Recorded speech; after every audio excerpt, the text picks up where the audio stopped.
Jason Jessup, CEO of Magna Mining. Thank you for coming to Rapallo. How do you find it? And I believe the wife's shopping in Portofino. That sounds dangerous. Yeah, that's a little scary. No, it's been a great couple of days so far.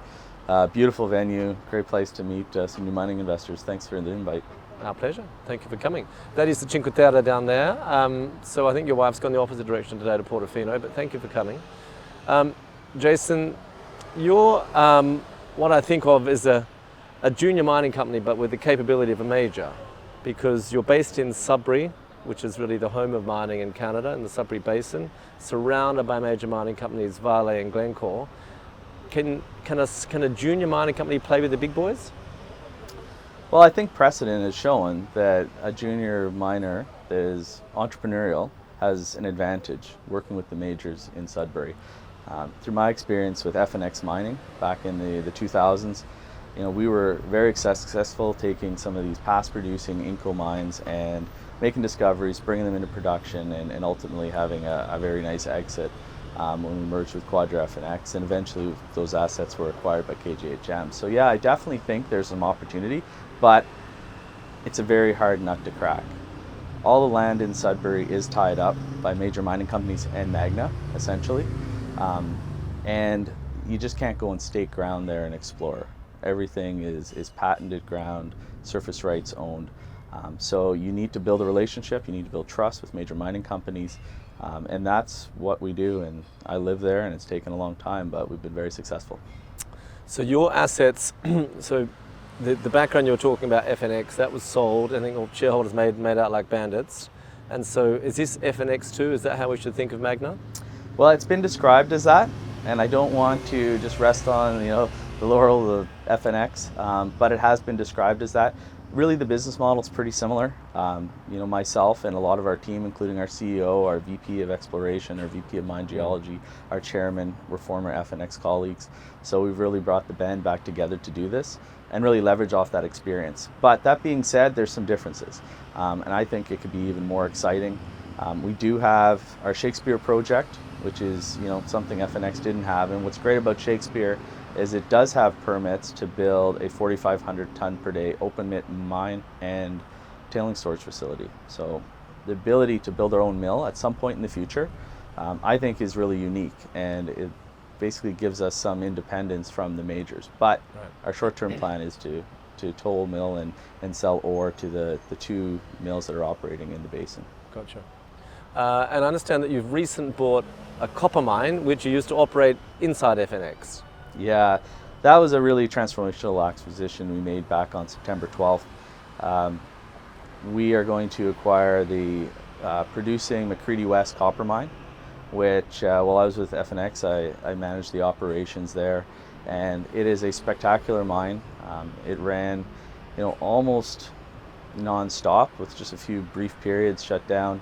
Since 1970, when Inco ran it, shut down 98, FNX came in 2000, and this mine just keeps producing, and it's a very low-cost mine. In the last couple of years, have been focused on the copper parts of the ore body, so you can truly say it is a copper mine, but it has exposure and leverage to nickel production and precious metals. And with that, we acquired two other mines that are on care and maintenance, the Levack mine and the Podolsky mine. Again, two old FNX mines that KGHM acquired when they acquired Quadra FNX, and I also had the pleasure of running operations at the Levack mine and developing the Morrison deposit, a high-grade copper deposit there. So, and we acquired 5 other exploration properties within the basin. So we have quite a portfolio now. That's all come with the same acquisition. That's right. Yeah, it really does sound like FNX too. And it does. Will this mine that you bought, will that produce cash that can then help to develop additional assets? Absolutely, and that's the beauty of this transaction, is that on day one we'll be shipping ore, and then with the time period we'll be receiving revenues from that. So we will become a copper producer on day one, and based on what the mine did in 2023 and how it's doing now that we know, we do believe there's going to be cash flow we can use to bootstrap and reinvest into the Levack mine and our Crane Hill mine, which we acquired, which we currently own. So yeah, we definitely think this is a way to finance our growth in Sudbury through that bootstrapped approach. Again, very similar to what FNX did. McCready West was the first mine FNX put into production. It helped provide the cash to reopen the Levack mine, sink a shaft, and develop the Podolsky mine. So I think we can follow that same path.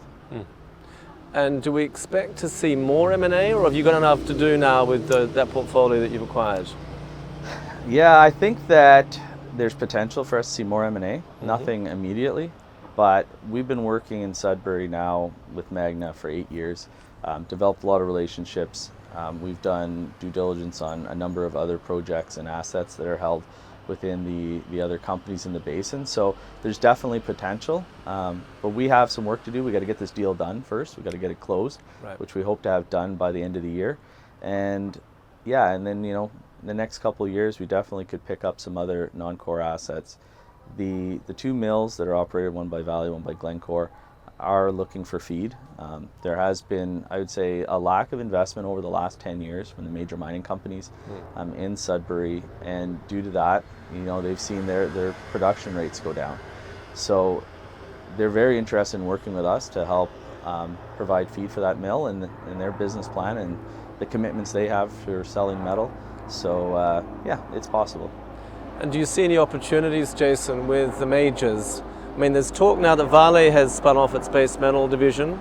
It's got a brand new CEO. There's talk that Vale and Glencore might rationalize some of their assets, given that they're neighbors and there's potentially complementary assets and supply chains.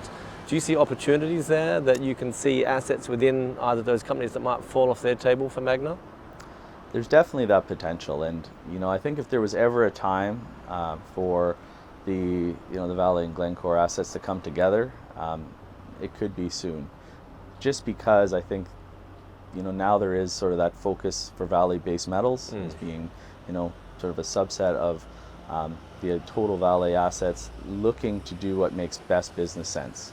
And what makes sense for them, I think, is to consolidate Sudbury. So there's definitely a chance, and if that happens, you know, they will look at what's core and what's non-core, and right, and I think it could present opportunities for Magna. Gotcha. Can we just talk about your shareholders? So you've got a couple of important equity shareholders. What do they see in you? Why did they choose Magna, do you think? Yeah, and again, I don't want to put words in their mouth, but yeah, we have two excellent, significant shareholders. One in Dundee Corp, and Dundee Corp came in and invested in Magna in our RTO financing, and they've participated in every financing since then. Extremely supportive. I've asked Jonathan Goodman, who's the CEO and leads Dundee, to be on our board, and he's an excellent director for the company, and I would say he gives great advice. And as well, Hawks Point, who came in as an investor when we raised money for our Lonman acquisition for our Crane Hill project. Very supportive shareholders, provide, support whenever we need it. What do they see? I think they, look at our team and myself as being, we have a lot of equity interest in the company, so a lot of skin in the game. They like that. If they're up at night for some reason, I'm up at night. We're worrying about the same things. But that being said, things have gone very well, so I don't think anybody's been too worried about anything. So really, it's just, I'm leveraging the experience I have. I think they like that idea. I'm in Sudbury. I'm committed 100% to Magna.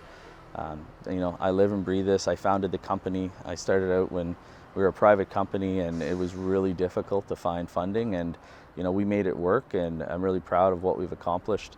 So I think they saw all of that in our technical expertise in Sudbury, and that helped encourage and persuade them to invest. And in terms of the journey, you've just become a producer by virtue of a new acquisition.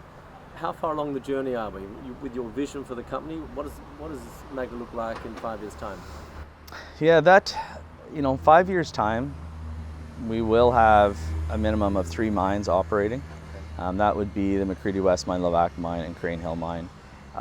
We may restart the Podolsky mine as well. That's going to be a sort of a fourth priority. But when you look out beyond 5 years, I do believe we can grow in Sudbury to be producing from more than 5 mines.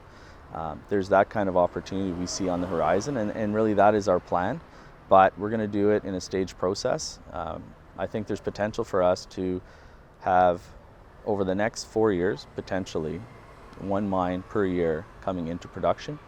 And we could become the next Canadian base metal mining company, the next great Canadian base metal mining company.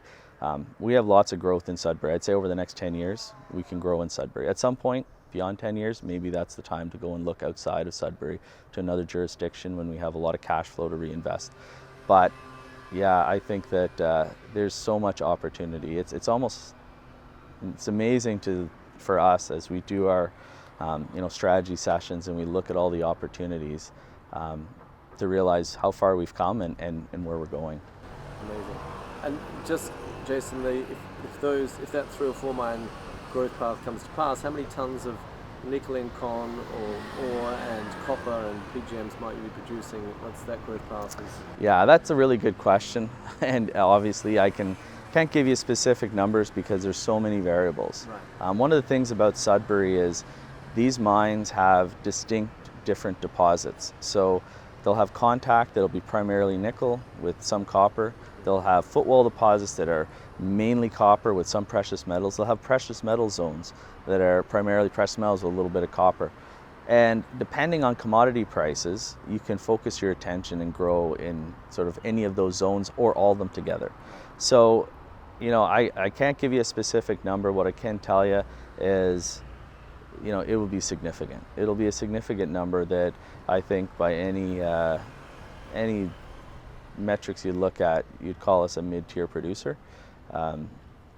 That's the kind of opportunity we see. Interesting. Jason, thank you for coming to Rapallo. I hope that the wife hasn't done too much damage to the credit card in Portofino.